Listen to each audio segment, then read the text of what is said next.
Good evening, everybody.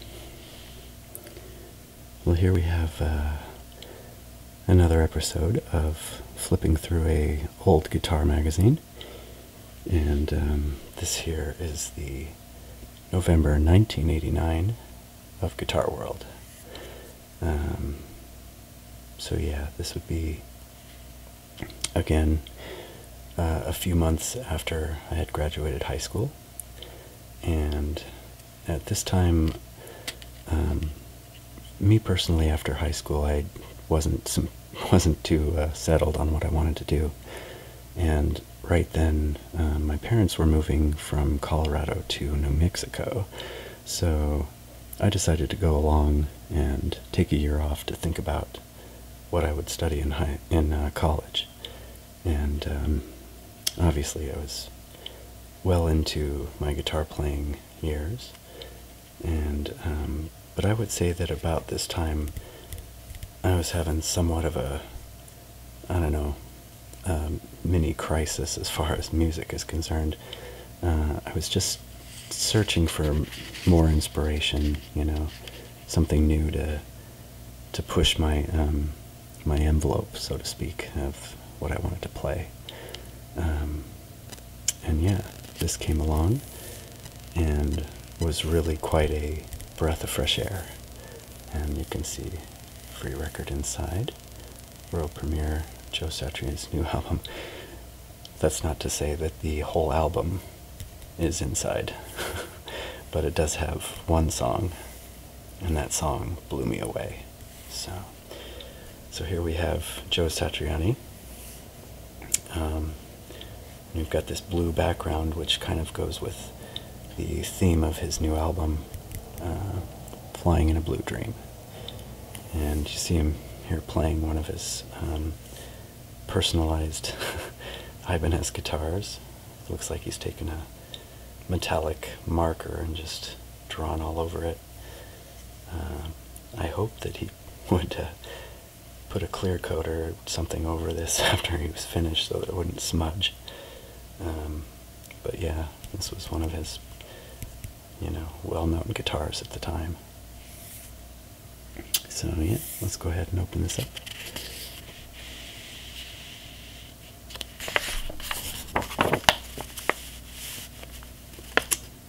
So, looks like we have a ad for Yamaha guitars. I've never really played Yamaha guitars, to be honest. And then we have Ernie Ball strings, which I do play from time to time. Actually, I play them pretty often. Cinderella. Gotta love all the 80s styled coloration on black.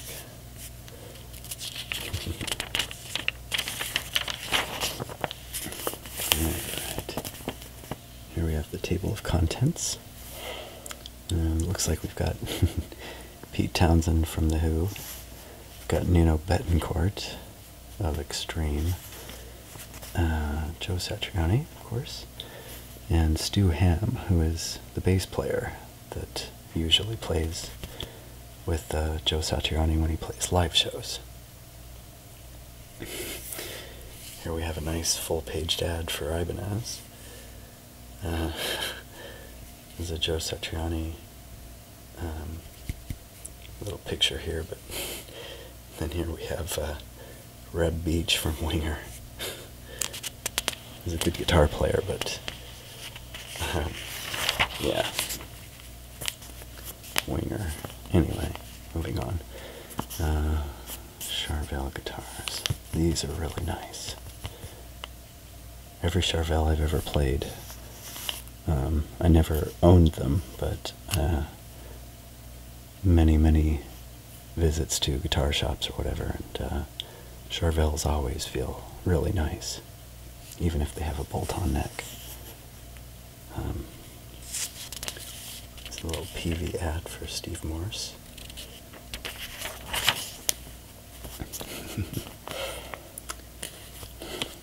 A couple of guys from LA Guns over here.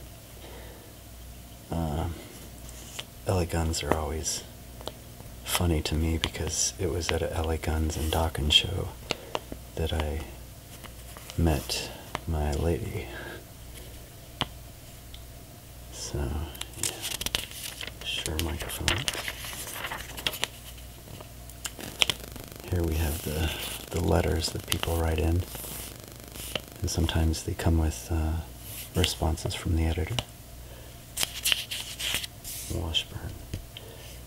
I haven't played too many Washburn acoustic guitars, but I guess they're alright. Here's kind of some random little articles. Billy Squier. I listened to Billy Squier mostly when I was in grade school. You know, my tastes have always kind of evolved towards heavier and heavier music. So, you know, early 80s it was stuff like this, and kind of evolved to be more towards metal bands. But here we have a old picture of Flea from the Chili Peppers. Pretty awesome. Here's a mention of Rowan Robertson, 17-year-old kid who played for Dio. And it's always interesting.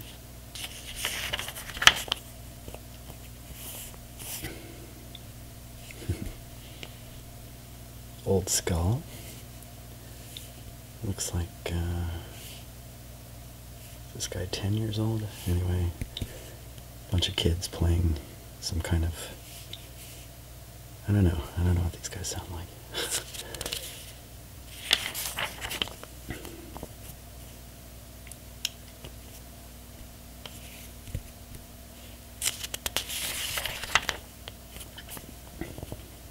Richie Kotzen. And Relativity is the label that Joe Satriani is on, or was anyway. And here we have this Shotgun Messiah. This wasn't an album that I particularly cared for. I really thought that they got better on the second album. Certainly the experimental third album. But this first album, it's more glam rock, and yeah. I think they were a lot better when Tim Skold, the bass player, is that Tim Skold? He's shown here with what looks like a real guitar, but basically Tim Skold took over on vocals, and they sounded a lot more, you know, just like heavy rock.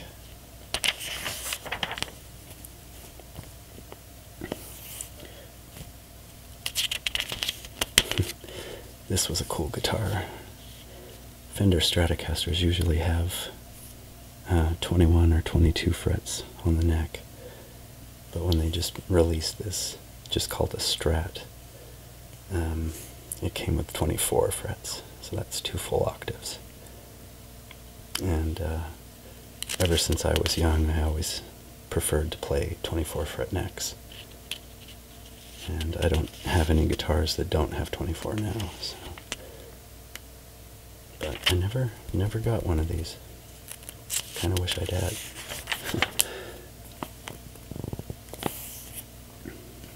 King's X. It's actually King's X, but that's just a clever title. I've seen these guys live. They were opening for the Scorpions way back in the day. I guess that would be about 94.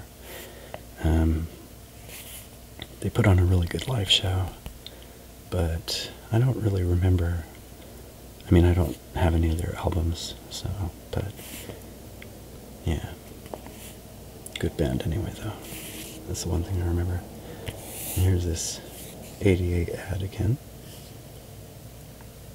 This was in the other guitar magazine I showed already. Here we have Paul Gilbert and Jason Becker, very good. Marty Friedman was also really amazing.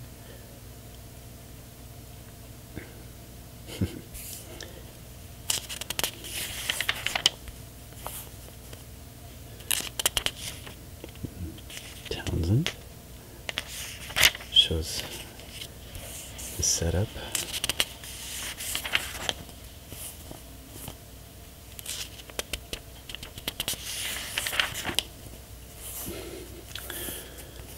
Yeah, you know.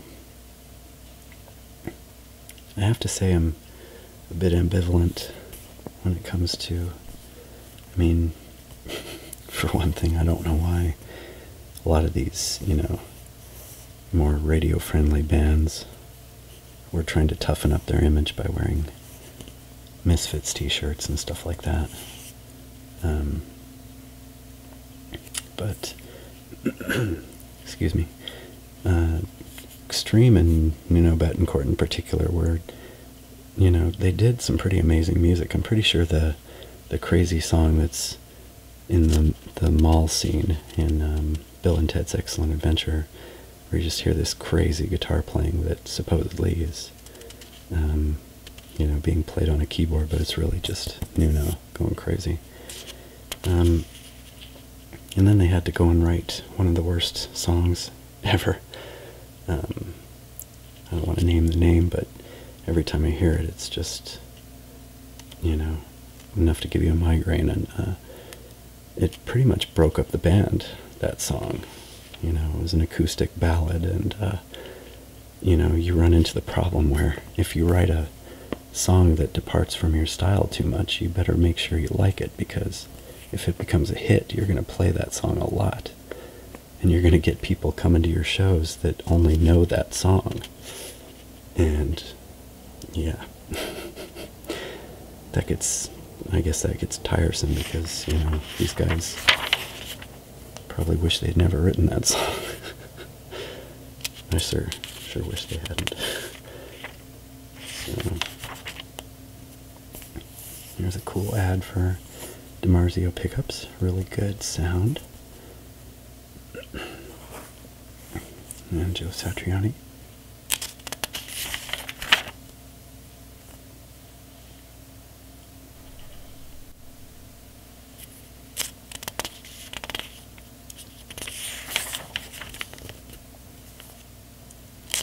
There's another Billy Sheehan appearance. It's for guitar strings, for bass strings.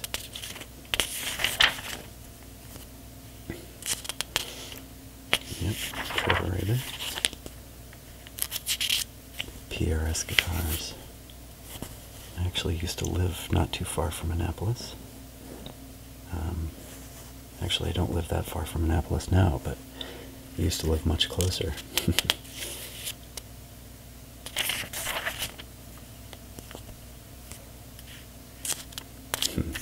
Billy Sheehan again. And Musicians Institute. Out in Hollywood. That was definitely a dream of mine when I was in high school. I had two buddies that actually went there.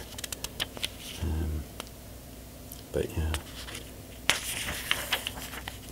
kind of did not too bad without going to that school, I guess. Here we have a nice full-page ad for Gorky Park, the rock band from the USSR. How it was known back then. Just call them the Russian supergroup. But it's also for Kramer guitars. They have this cool little triangular shaped guitar.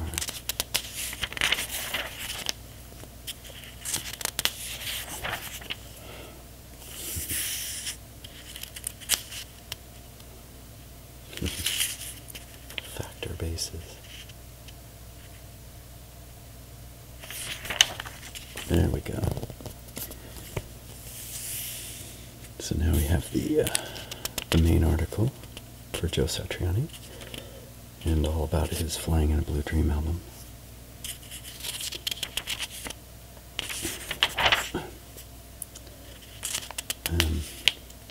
Yeah. There were definitely some things that he did on that album that I wasn't all that into, but he had many, many really good songs on there.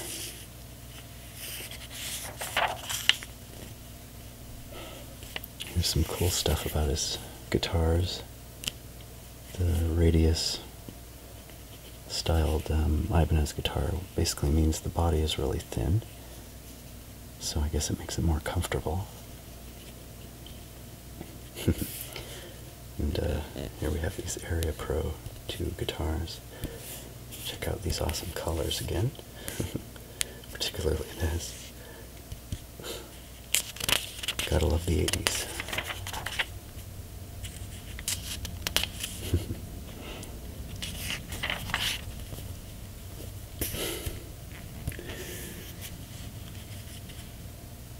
Guitar faces. Gotta love the guitar faces. Back then, I guess it was sort of a rule that you have your fingers way up here on the neck, and you're playing really high-pitched notes. You have to have the face to go with it. So if your guitar is screaming, your face has to look like it's screaming too.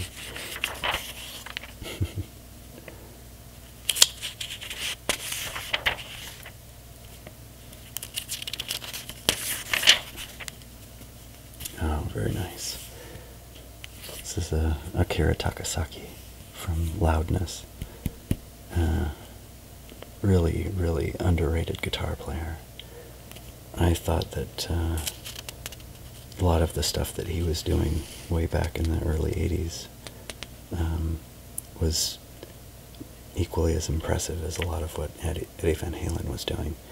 And, you know, I've seen these guys live a few times, and they're always really amazing. So,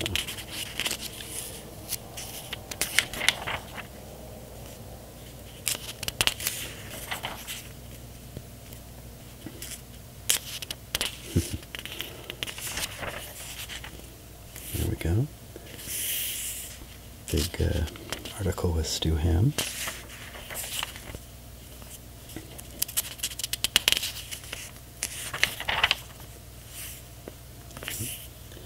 And finally, a picture of Stu with Joe Satriani on stage.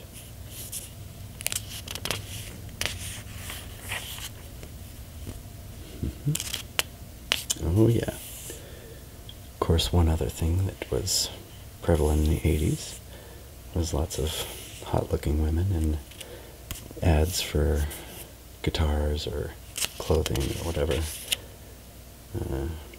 Yeah. I hope that a hot redhead like this helped sell a few more guitars. I don't know. And we have these really cool Ovation where they put the holes in a different configuration instead of having it right here in the center. And I always liked playing Ovation guitars. I've never owned one. Martin guitars. Wow. I've actually played a really old, like 1930s Martin, and it was an incredibly fine instrument. It just felt magic.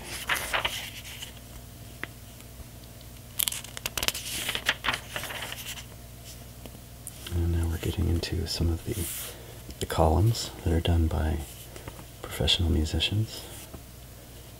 Here we have Alan Holdsworth. Really amazing guitar player.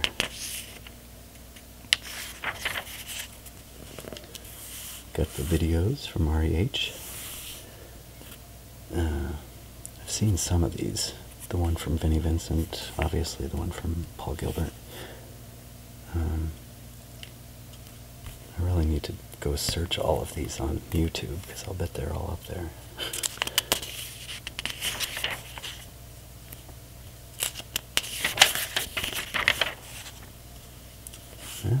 Here's Stu Ham's column, doing some poppin', slappin' bass.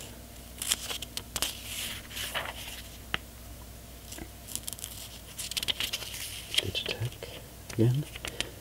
As I've mentioned before, they're from Salt Lake City, and they guarantee their stuff, so very often I've brought gear to be repaired over there, and I'd sat there and wait for it, and they'd fix it for free and bring it right back. It's a nice ad for Vixen and JB Player. Yeah. Look at that hair. That's incredible. Big, huge hair. So...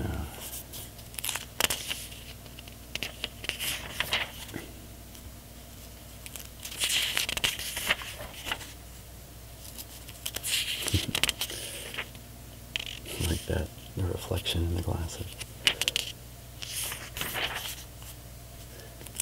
And apparently we've got some reviews now.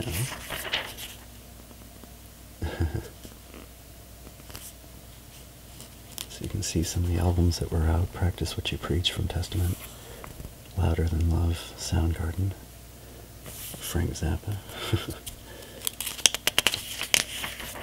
May he rest in peace. Yeah. You guys remember Columbia House? I actually did this sort of, 8 VHS tapes for a penny or something like that. It's a good deal as long as you remember to cancel the automatic deliveries. But if you forget one, you're paying full price, and that's pretty much how they get their money back.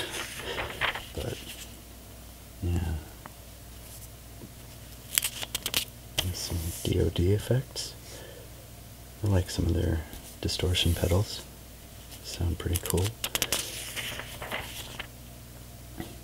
Here's a great Shrapnel Records ad. I did buy a lot of the albums in here. This Cacophony album with Marty and Jason is really amazing. I think I had this Apocrypha. Don't really remember much about it. I definitely listened to Tony McAlpine a lot. He was really amazing. And he was also a really good concert pianist. He could play craziest Chopin etudes that you would ever want to hear, and he just ripped, And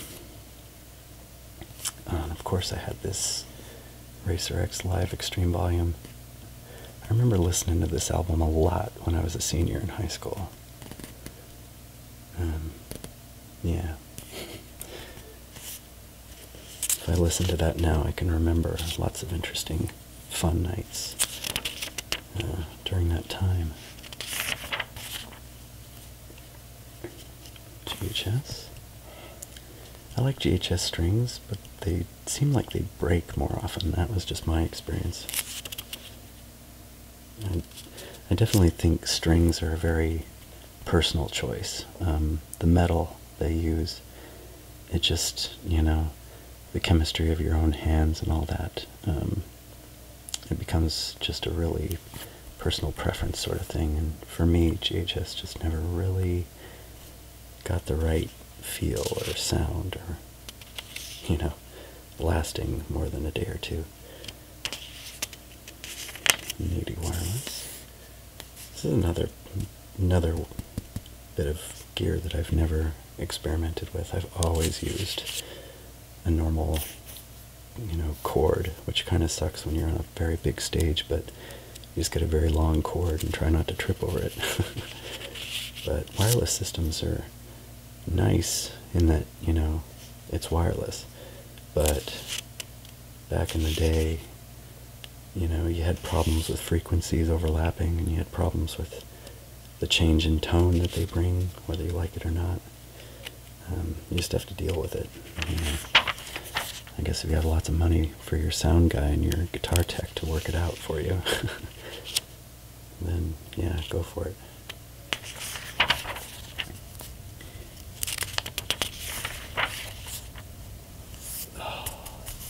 I love this pedal, the Ibanez Tube Screamer. It's just, it's got a really nice, it's really good as a pedal that just adds an extra punch to your existing distortion sound. So you can give it how much extra drive or distortion you want. And it has a nice tone knob too. The range on the tone knob really allows you to kind of tweak your EQ with just one knob. But yeah, that's a great pedal if you can find them. just for, you know, a little bit of extra.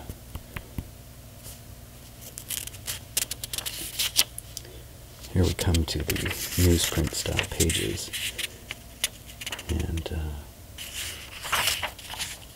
looks like we've got some sheet music.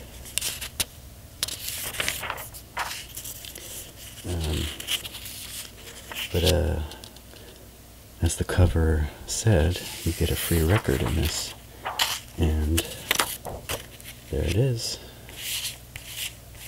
That they call these sound pages. Look at that.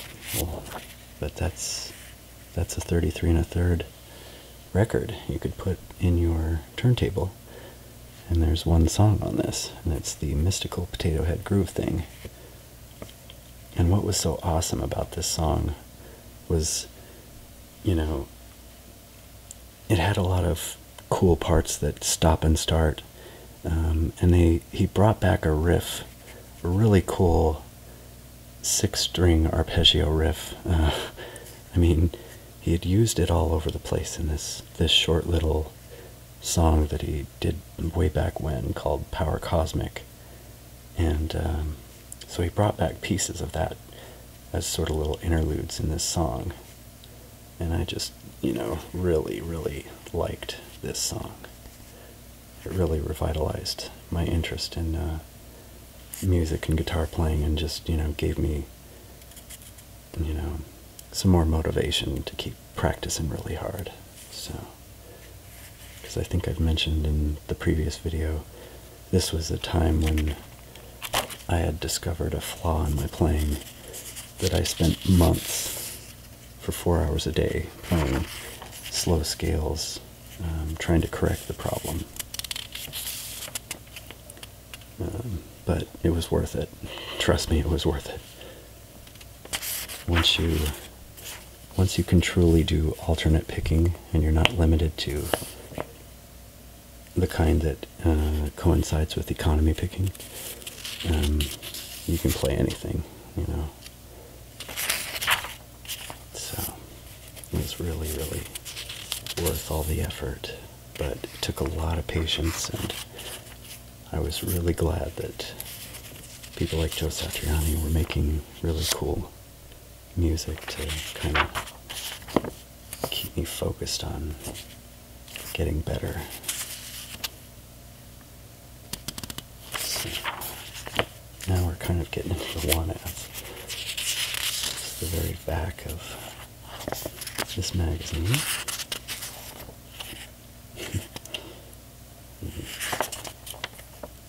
Yep.